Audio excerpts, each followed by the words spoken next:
Olá! Hoje vamos explorar a lição 8, uma fonte muito rica, né?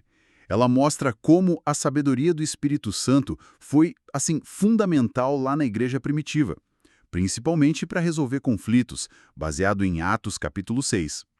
O título que a gente poderia dar para essa lição é algo como Sabedoria na Resolução de Conflitos. E a lição 8 organiza isso em 3 pontos, basicamente. Primeiro, identificar os conflitos, né?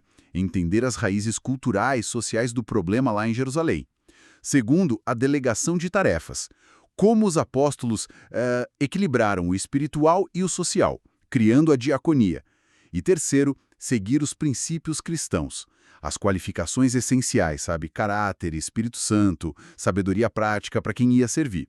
Vamos ver como essa igreja, mesmo crescendo tanto, lidou com os desafios internos. É um modelo para nós, né? Ok, vamos lá. A lição 8 pega Atos 6, versículo 1 e descreve uma tensão bem real, uma murmuração.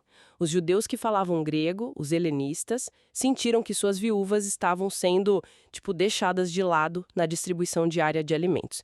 Isso em comparação com as viúvas dos judeus da Judéia, os hebreus, que falavam aramaico. Que coisa, né? Uma divisão ali no começo. Pois é, e o interessante é como a lição 8 analisa isso. Não era só uma coisa, sabe? Tinha a barreira cultural, claro, língua, costumes diferentes, mas tinha também uma questão social bem concreta. Um grupo vulnerável sendo negligenciado. A lição 8 ressalta isso. A igreja é um organismo espiritual, sim, mas com necessidades sociais reais. E a unidade estava ameaçada ali. E a resposta dos apóstolos, que a lição 8 detalha bem com base nos versículos 2 a 4, foi, nossa, muito sábia. Eles viram a urgência da necessidade prática. Chamaram de este importante negócio. Mas olha que ponto vital. Não se desviaram do chamado principal deles, oração e ministério da palavra. Aqui que fica interessante, e a lição 8 bate nessa tecla. Não existe essa divisão, sabe? Ah, isso é espiritual, isso é social. Cuidar de quem precisa e se dedicar à palavra e à oração são, duas partes da mesma missão da igreja. Isso mesmo. A análise da lição 8 é direta.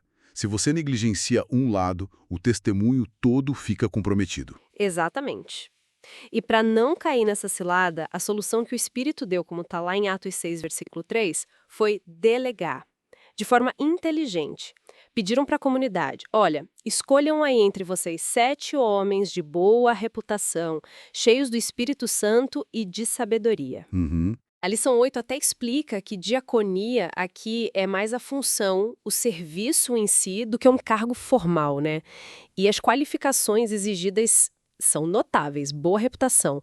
A lição menciona o termo grego martrion, alguém autêntico, com testemunho de vida aprovado. Importante isso. Muito. Depois, cheios do Espírito Santo, não era só ser ético, tinha que ter o fervor, a direção de Deus, e cheios de sabedoria, discernimento prático para a coisa funcionar bem.